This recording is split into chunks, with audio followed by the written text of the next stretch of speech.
Hello. Actually, no, I think it's the people in the audience who are really interesting, because I reckon that there are people from other awarding organisations here, because I reckon they're all going round to each other's sessions trying to think, what are they doing? How are they going to assess fieldwork and so on? So, welcome. My name's Bob Digby. I'm a former GA president 2 years ago. It was a far more unnerving experience being in front of a large audience like Mark. I really felt for Mark this morning. But today I can kind of really indulge my passion, if you like, which is talking about inquiry in geography. And I'm going to try and start with, I suppose, a sort of scene setting of where we are now and where we've been for the last, 6 years, since 2009, and when the current GCSEs that people are teaching in schools were introduced. And I want to try and think, if you like, paint a sort of picture of where we are, because although Andy has stated that, it's sad in many ways that fieldwork is now going to be assessed by linear examination rather than by controlled assessment. I have to say I do know teachers who will be mopping their brows and saying, thank goodness, no more controlled assessment. And the trouble is, if you say to them then, does that mean you're happy about losing fieldwork? They go, no, it's actually just a process of controlled assessment. So I want to try and unpick some of those things about what it is, if you like, we want to keep from where we are at the moment and where we might be moving to. Because no doubt that if we're going to assess fieldwork, I think we have to give some careful thought to what the principles are by which we live as geographers and why we do field work in the first place, and why we hold on to it with a kind of passion. And so I want to try and unpick those things: controlled assessment, field work, and what is it we hope to get from those. Particularly then, you see, I think if we understand our principles and what it is we want from field work, it helps us to get to a point of when we say, well, if we can only assess this by examination, then we better do it well and in a way that we want to.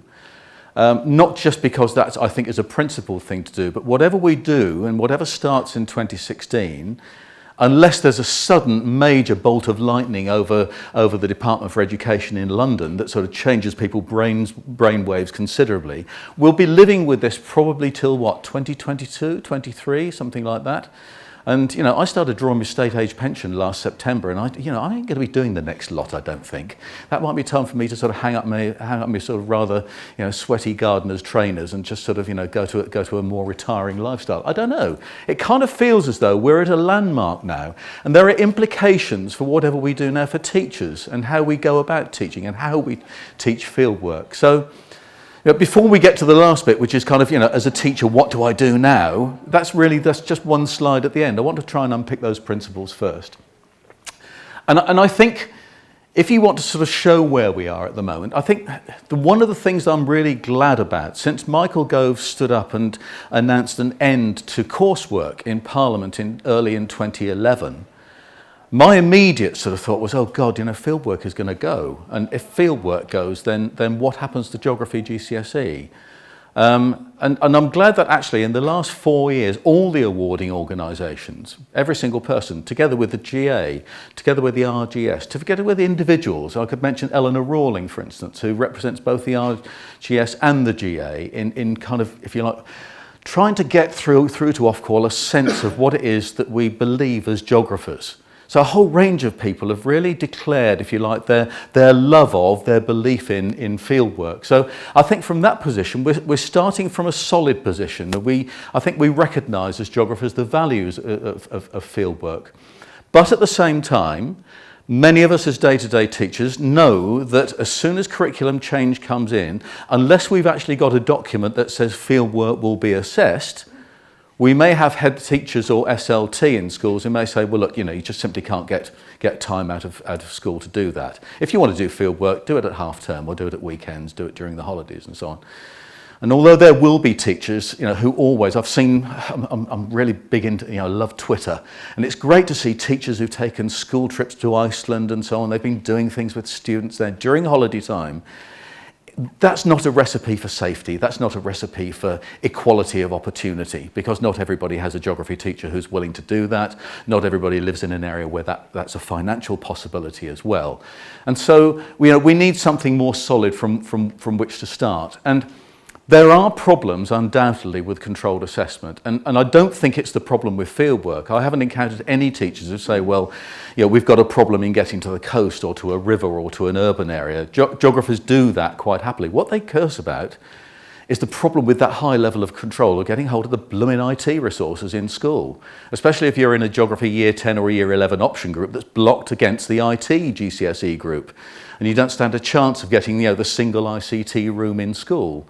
So that's become really difficult, and I think that people have rolled up their feelings about fieldwork and about coursework in with the administrative difficulties that are presented by that.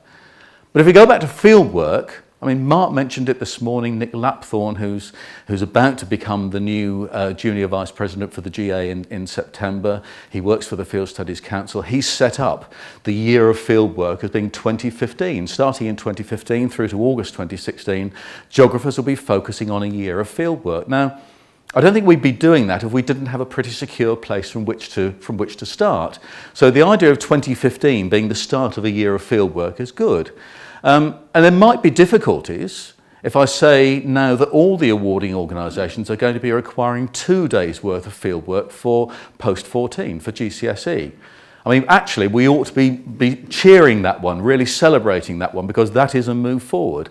And it will be in pretty well every awarding organisation specification, I'm sure, as long as Ofqual approve all of those by late May, early June. But 2 days of fieldwork means that we have a chance to do different fieldwork with students in what is simply saying at the moment, and I'll spell it out a little bit more in a minute, contrasting environments.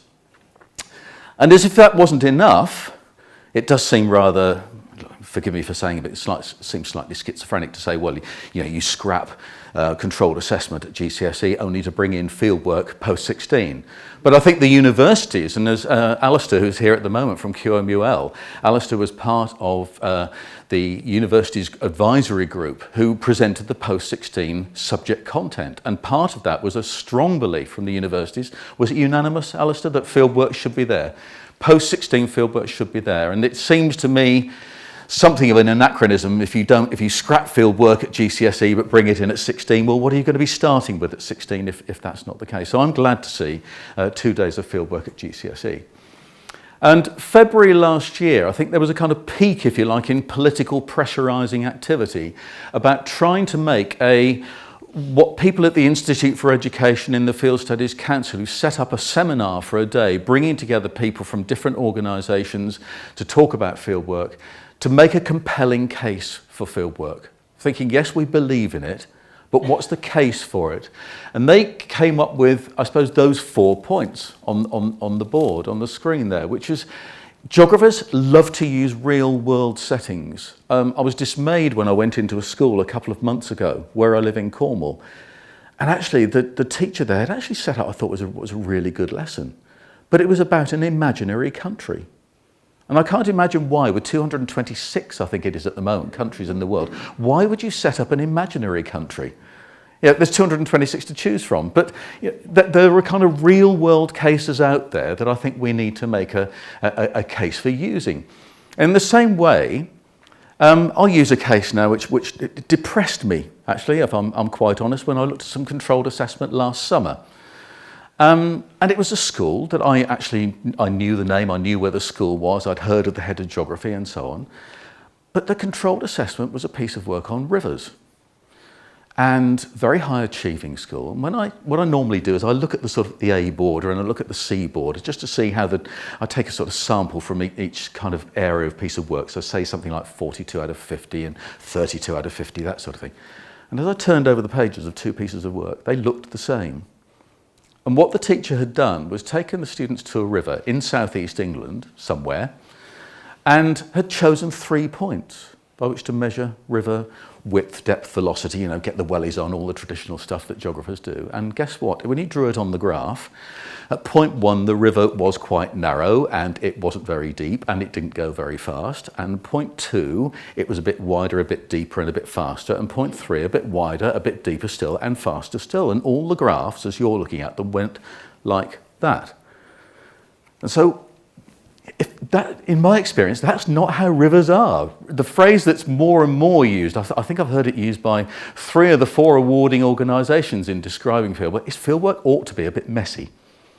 There ought to be a few things there that we sometimes in geographers call statistical anomalies, or things that don't quite conform, or things that say that the real world is not quite like that single photograph that you might have of a stretch of river in the geography textbook that you use, because publishers don't have many spaces to allow for photographs. You get these almost kind of stereotyped images that are passed around. And so if we can't broaden that on fieldwork, then what are we doing? So I think that application and evaluation of what we know to real-world situations seems to me to be fundamental to the value of fieldwork. And it ought to be a bit messy out there. What is a CBD like? Or is there such a thing as a clone town? We take ideas sometimes and we say, well, actually, yes, this town is a bit clonish because it's like this. And actually, there are many ways in which it's not. It's different because it's like this. And it gives our more able students certainly something to grab hold of. So that real world learning, I think, is a powerful case. And actually, I've put at the bottom there social dimensions. And if you're a purist, you might be looking at that and thinking, social dimensions, that's not what we're in geography for. If we're fieldwork, we're purists. Actually, some of my fondest memories in teaching are bringing sixth formers back from a short residential field trip and then to see them in the sixth form centre on the Monday morning when they've got back and they're huddled together. It's almost as though that experience of the field trip, they don't want it quite to end, or as though they've learnt something about each other. Geographers are a pretty sociable lot generally, I think, and when you put geographers together, you get quite a good sort of, if you like, feeling. Now, that's a nice thing to have, but actually, my experience in teaching says when you've generated that feeling, my goodness, the group works better together. It's a motivator. It raises achievement levels. It makes students work together, collaborate much more. And there's a part of, I've got no evidence for saying this next statement, but I'll give you the feeling. I think it's why geographers are so employable. And geography remains one of the most employable academic degrees and has been for 16, 17 years now. And I think that's part of it. So there are real cases for putting students in real world situations to help them make sense of that world. And I think what the Institute of Education and FSC came to the conclusion in this publication, you can download that by David Lambert and Michael Rees. I'll put the hyperlink on this when you download, if you want to download this presentation from the conference website early next week, I'll put the hyperlink on there. But that's the conclusion they came to, that whatever happened at GCSE, we had to ensure high quality field work. And I'd make a strong case for saying, look, taking a group of students to 3 points along a river to show that rivers always go like that, I don't think that's a high quality fieldwork experience. I think that's a fieldwork experience, but it's a list of tasks really that students do. And there is doubt. I think many teachers would say it really is doubtful as to whether controlled assessment has really brought us to a situation where we have high quality fieldwork. It was a dog's dinner of a bit of a mess, to be honest, controlled assessment. And I don't think we'll look back on it fondly. I don't think history will be kind to controlled assessment as a process. But, and this is the big but, FSC, Field Studies Council, Institute of Education, I think all the awarding organisations, everybody seem to recognise if we don't have some kind of mechanism for fieldwork, the phrase that one person present at that seminar that day at the Institute said, it will wither and die. So we have to find some way of making it work. So I've done a lot of work with Andy, thinking about fieldwork, and the WJEC as they've been, the new EDUCAS team of examiners, trying to get to grips with thinking, what is it we value about fieldwork that we want to keep? And Andy had a slide which he put together for some of the WJEC training, the feedback training from last year's examination cycle. And this was the first thing, if you like, real world settings, not just to go out into the real world, but actually to have that sense of awe and wonder. That was a phrase that was in the WJEC-sponsored lecture last year. I quite unashamedly use it again this year. I think it's something I believe in passionately, that if you can take students to an awe and wonder setting, it doesn't have to be a big waterfall in Iceland. It doesn't have to be sort of £800 for 4 days. It might be Malham Cove. Malham Cove is still a great place for awe and wonder. It might be just going to the Peak District. It might be going to a city centre. I still run some field trips, for instance, in London. And going to East London, to the Olympic Park, to Canary Wharf, that's a sense of awe and wonder for many students as well. Fieldwork can be in a variety of settings, any of which can be awe and wonder, not like that. And I'm quite unashamed, that's my awe and wonder picture from South Island, New Zealand, but there you go. I'm allowed a little bit of indulgence in an opportunity like this. But I think there's something as well, that when we have awe and wonder in mind, I think we've got to have a sense of, well, what is it we're after? in field work? Is it just to go ooh and ah? Well, actually, I don't think it is. I think what we're really after is an opportunity for deeper learning. And that was one of the phrases, I think, the first meeting we ever had with the team. Somebody, I think it might even have been you, Andy, said, look, fieldwork's got to be about deeper learning.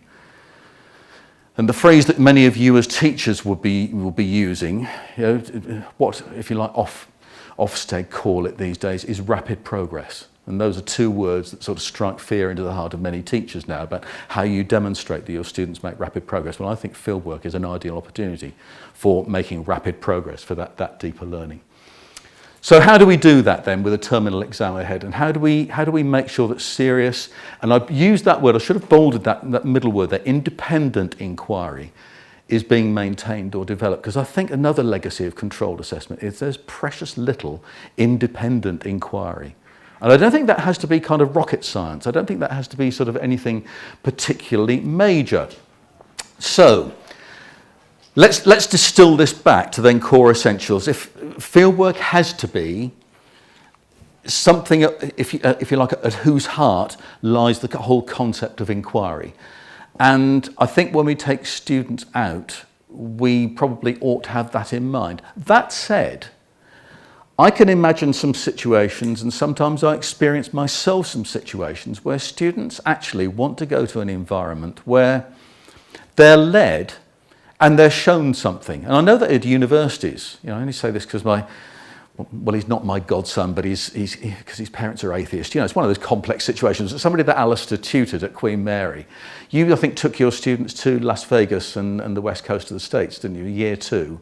And so Tom did the rounds of the family, sort of, having collection time, being especially nice to everybody and hoping that, some tenors might fall his way, and they usually did. But isn't that a bit of a look-see?